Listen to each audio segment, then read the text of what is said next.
ladies and gentlemen, StratGamer here, bringing you new Anno 1800 content today. And today I want to share my top 10 tips, but top 10 advanced tips. You may have seen my previous videos on more, let's say, basic tips for beginner players. These tips now are more, let's say, for intermediary to advanced players. I hope that you will learn something. And if you do, please do not hesitate to share in the comments below. And before we get started, please do not hesitate to subscribe to the channel. If you're into strategy games, city building games, simulations, Anno, Stronghold, Frostpunk, these are all games that I'm either already covering or will cover very soon. So don't hesitate to subscribe so you never miss another video and you'll help support the channel. Okay, let's dive in. The first tip, which for me is major, is start using trade unions, town halls, arctic lounges with items in them as soon as you can. It will dramatically improve your gameplay. Let's take a few quick looks. Here, I have a town hall with 3 items. Happiness, workforce plus 50%, workforce plus 15%, and happiness plus 18. With items like this, I don't need to give them any um, goods for their happiness, and I need a lot less houses because my workforce is almost double, right? At 85% increase, which is huge. And it's not just for farmers, right? I can do the same here with engineers, producing happiness, supplying with rum and canned food, income, producing with giving them pocket watches, happiness, very small minus happiness against workforce plus 50%. That is huge. But it's the same obviously for productions. Let's check a few productions that I have here. First one, producing champagne, workforce minus 50, workforce minus 50, productivity plus 50, productivity plus 40. These are huge bonuses at any time of the game, right? If you're still in your early game, you can use that, but even if you're in your end game, you will use some of these. Check another one for fun. Here, as you can see, this is sort of my industry island, and I don't have a commuter tier, but I have all those productions and no population on this island. Why? Well, items, productivity, electricity, extra goods, workforce minus 50, workforce minus 40, workforce minus 10, meaning workforce minus 100%. So I don't need any workforce. So these are huge. I won't go on and on about them, but that is my tip number one. Use trade unions, town halls, arctic lodges with items as much as you can, as early as you can. Now, tip number two is your royal taxes. The royal tax can get pretty hefty quite quickly. Why? Because the more population you put on one island of the same tier, the more royal tax you get. So tip number two is spread your population over islands as much as you can at the beginning. So the royal taxes doesn't kick in or kick in less in a sense. Tip number three, and I've already started touching upon it here, but let's dive into that a bit more, is you can do a lot of production without any population. Like this one, as you can see here, if we click on an actual production building, you'll see zero workforce needed thanks to the items that I've said. And you can do that in many places. Let's Know that check. any assistance may influence Her Majesty's sphere. Let's check here in the new world. Similarly, zero population thanks to items. which one? 50% workforce here, plus which one? The tractor. We all know that the tractor will also decrease the workforce by 10% as long as they have fuel in them. They don't do it without fuel. Another one, the Arctic. Here, perfect. I'm producing pemmican in a pemmican cookhouse, zero workforce. Why? Items, minus 50% workforce and minus 50%, that's minus 100%. So really, as much as you can, it can be very, very powerful to not have production, to have production without workforce. And why? Well, that is tip number 4, is an island with no population. For example, let's go, let's go back here. An island that doesn't have any population You should go sit in the shade, boss. has no incident. So if you don't have any population, but you're still producing, you don't need any of the fire um, house, you don't need the police for riots, none of this. So you can see I don't have any of these, and I still never get any fire, never get any um, riots. You cannot do my job with soft hands, let me tell you that. And even more so, tip number 5, in an island with no population, you can push the production modifier without any risk. What do I mean by that? I can put plus 50%, I get negative happiness from it, but actually I don't because I don't have any population. So the population stays, the happiness stays neutral. It obviously doesn't get you don't get an happy population with festival because there's no population, but you don't get riots on unhappy population either. So use it as much as you can. Everything that is on an island without any houses should have a production modifier to the top.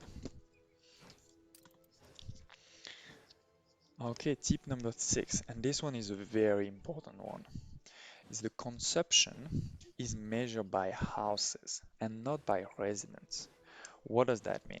It means if you have one farmhouse, one residence is for farmer, with only one farmer in it, it consumes as much as if the house is full with 10 people. So make sure that instead of just having tons of houses but not um, answering their needs of, for example, food, you should have less houses in number of houses, but fulfilling their needs. It will give you much more money um, and much more money for your buck in a sense. Now, tip number 7. I think some people will disagree with this one, but for me it is quite key, is you need to specialize your islands. By that I mean don't try to build or to um, don't try to have everything built on one island for your end. Now, tip number 7. This is not true for your early game, but more for, let's say, your mid to end game. You need to start specializing your islands. As you can see, this island here, for example, is actually producing only coffee. Right? It's producing a bit other things like clay and gold, but that's just because it's there on the island and I didn't want to waste it. But I could have put, I mean, if we look at consumable, right? I could have put some bananas, I could have put some fish oil and some sugar cane, some caoutchouc. I could have put many things, right? I can see here my fertilities. No, I decided to put only coffee for a few reasons. The first one is for your transport, it becomes easier, right? In this island, I know I'm transporting only coffee to um, and not so I don't need many different complex trade routes coming from this island. It's only one, it's a simple one in a sense. The second element, which for me is more important, is you will, that's how you can optimize your bonuses. For example, No more if you look space here. here, so I have the bonuses from um, the trade union, which is just next here, right? But I also have other bonuses. In particular, I have the botanical and museums and zoo bonuses that are the most applicable to just this element. For example, here I have the Andean garden, which will increase the productivity of my coffee beans plantation by 25%, or the origin of mankind, which will decrease the workforce and increase the productivity of farms. And I couldn't have, if I had started to put other elements like cacao plantations, then I would have needed another type of bonuses. So this is bonus 7. I think it's important to start specializing your islands. Number, tip number 8 is space is the ultimate limit in Anno. The number of um, space, the number of tiles that you have per island and that you have overall in your game is the ultimum limit. So you need to really keep that in mind when you're trying to do your optimization. And a key factor, for example, is there are items that increase your productivity for farms, but also increase the number of tiles that you need, versus there are other items that decrease the number of tiles. So when you do your optimization and you look, for example, at the production of a building, you should look at the production per tiles and not the production per workforce or production per um, minutes or things like this. It should be per tiles. And if you do that, you're actually going to see that most of the items who increase the tiles needed are actually bad for you. You want the ones that are decreasing the number of tiles, like the horticulturize that you can see. It's increasing the productivity by 20%, but also decreasing the number of modules, the number of tiles by 20%. The sort of only exception to that rule are the tractors, because they increase the module by 20%, by 50%, sorry, but the bonus that they give in exchange is People so big. celebrate your leadership. Productivity plus 20 to 200%, workforce minus 50%, and extra coffee bean at 1 for 3, 1 to 3. Um, so that is huge. Okay, so to recap, number 8, space is your ultimate limit, so really do keep in mind when you're trying to optimize everything. Number 9 is there are quite a few functionalities in the trade route that you should take advantage of. Um, I have many trade routes, so let's take a quick look at the coffee. Let's take a look, for example, at this coffee bean um, transport. You have 3 of them: the wait for goods, discard cargo, and wait to unload. And all 3 are quite powerful if used right. Let's look at the first one, wait for good. So if activated, the ship will wait until it is fully loaded before leaving the station. What, when is that useful? Well, think about something that's transporting from the old world to the new world, for example. It takes quite a while, right, to go from one region to another and to come back. If you do that with only, let's say, half your cargo uh, filled, then you're wasting a lot of space and a lot of time going back and forth. Versus if you wait, then you're gonna get the full thing, then go. So you'll wait a bit more in that session of the new world, but then you'll go to the old world, come back with, without doing back and forth half empty. The second one is discard cargo. So if activated when you arrive at your destination, you will deliver what you can, and then the rest, if the city is full, will just be thrown out of the window, out on the sea. So here, for example, in my chocolate factories, I am producing chocolate, but I'm also occasionally producing an extra coffee. It's the extra good that you can see there. But that only happens if you're producing, right? If the if your stock is full, you will stop producing, and therefore you will stop producing this byproduct too. Um, and so to avoid that, what you could do is you will deliver the chocolate somewhere else and discard it if it's full. That way the ship comes back empty, takes more chocolate, and therefore your chocolate is never full, and therefore you're always producing more chocolate and more coffee. So that is the third one. And then the last one, wait until um, to unload, is very similar to the first one. It's mostly to avoid going back and forth between different regions and losing time.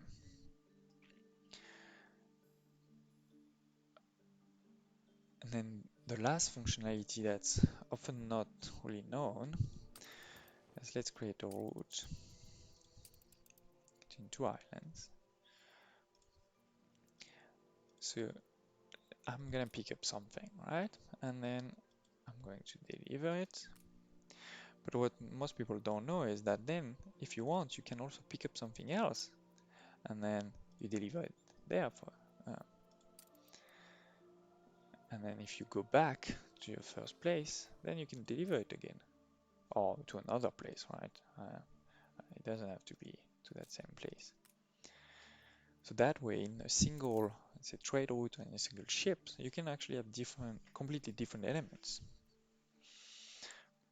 And the last element about trade routes is you do know you can change the amount. So I could also not take the full.